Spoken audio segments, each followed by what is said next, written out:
I'm here in the Parliamentary Archives to see a document devised and drafted largely by Edward Coke, and whose significance to our constitutional history is second only perhaps to that of Magna Carta itself.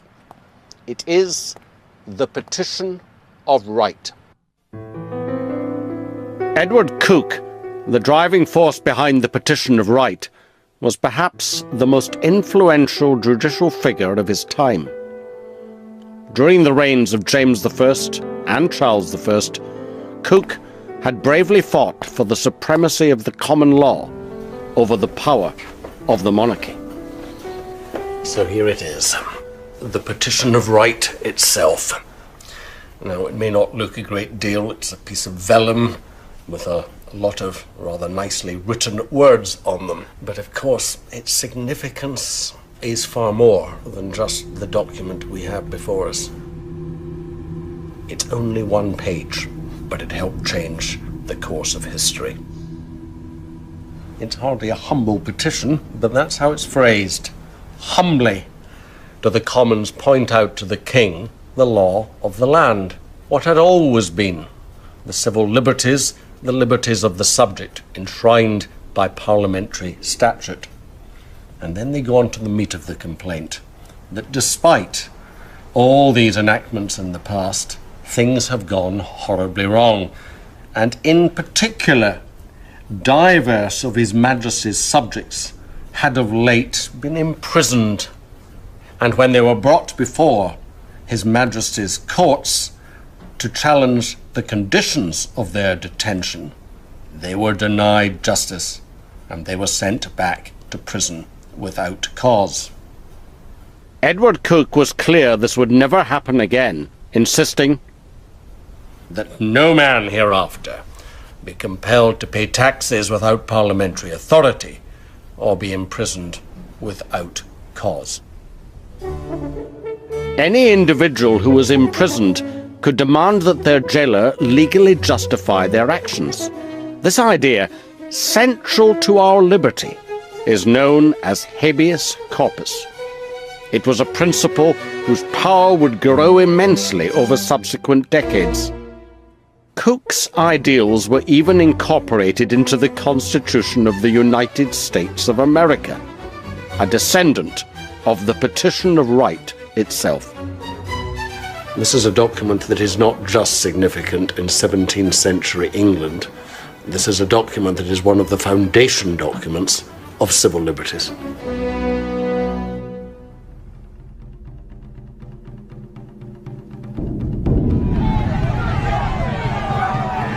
In the space of 1,000 years, the law had evolved from being a rough code to settle local disputes in Anglo-Saxon England into an independent institution, so powerful that it was capable of killing the King of England. Charles I and the monarchy had been swept aside. But in 1649, there was a fear that England had simply swapped one tyrannical regime for another. In an attempt to impose order in the chaos unleashed by the Civil War, Oliver Cromwell himself was stamping down on dissenters, whether religious groups like Ranters or political movements like the Levellers. Radical groups could no longer look to Parliament to uphold the law in the cause of liberty. Individuals would have to deploy the law themselves, and none more so than the leading leveller, John Lilburne. He believed that the time had now come for all the men of England to claim their ancient liberties. He exploited the power of the printing press to secretly publish and distribute his radical views, which quickly came to infuriate the authorities. They'd repeatedly lock him up to shut him up, but Lilburne had a crucial legal weapon on his side, Habeas Corpus, and he thought that this piece of paper could be his key to freedom. Here's how Habeas Corpus works in practice.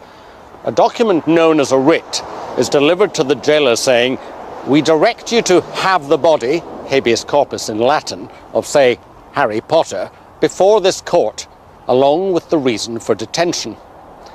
If the jailer cannot satisfy the court that the reason is lawful, then Harry Potter walks free. Habeas corpus is a remedy against arbitrary arrest and unlawful imprisonment. Lilburne employed habeas corpus more often than anyone in history. The results were more symbolic than actual. He was able to highlight his predicament and embarrass the authorities.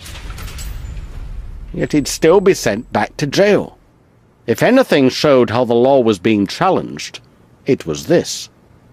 In March 1649, Lilburne's latest pamphlet attacking Cromwell's regime got him arrested.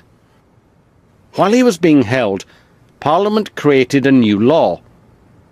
It made it treasonable to call the government tyrannical or unlawful in print.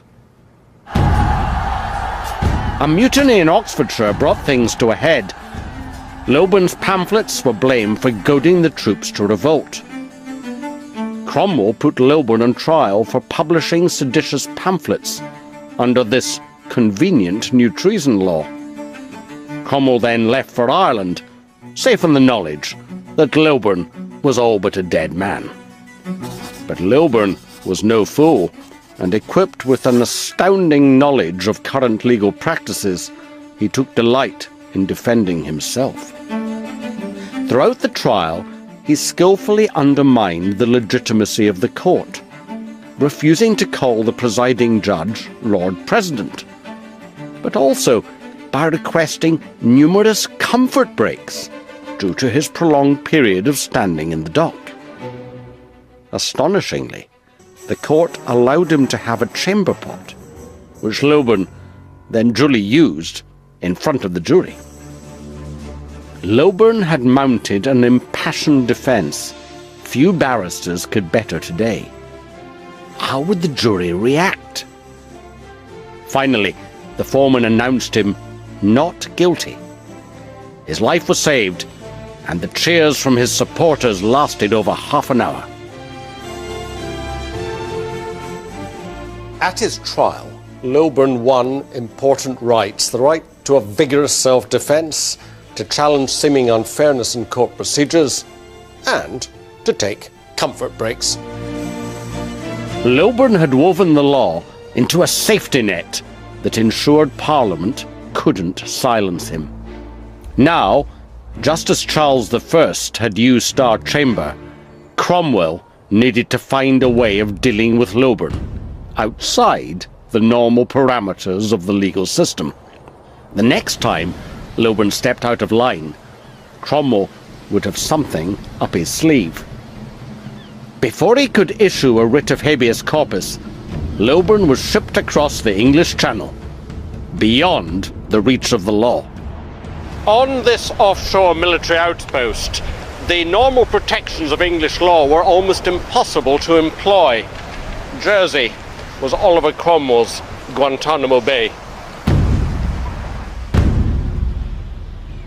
Lilburne's extraordinary rendition took him from the relative comfort of the Tower to here, Mont Orgueil Castle. Cromwell wasn't prepared to take any more chances with a man like John Lilburne and dispatched him here to Jersey.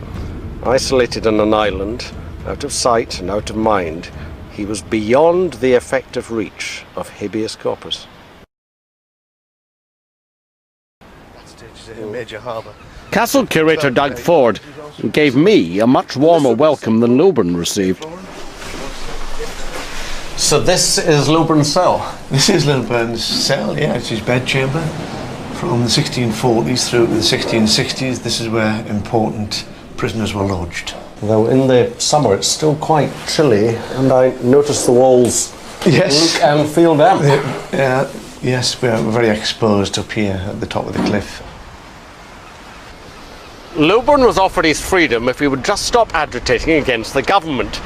But being Lilburne, he would not back down. A year's imprisonment in the conditions of this castle, however, if it couldn't destroy his spirit, left him a largely broken man.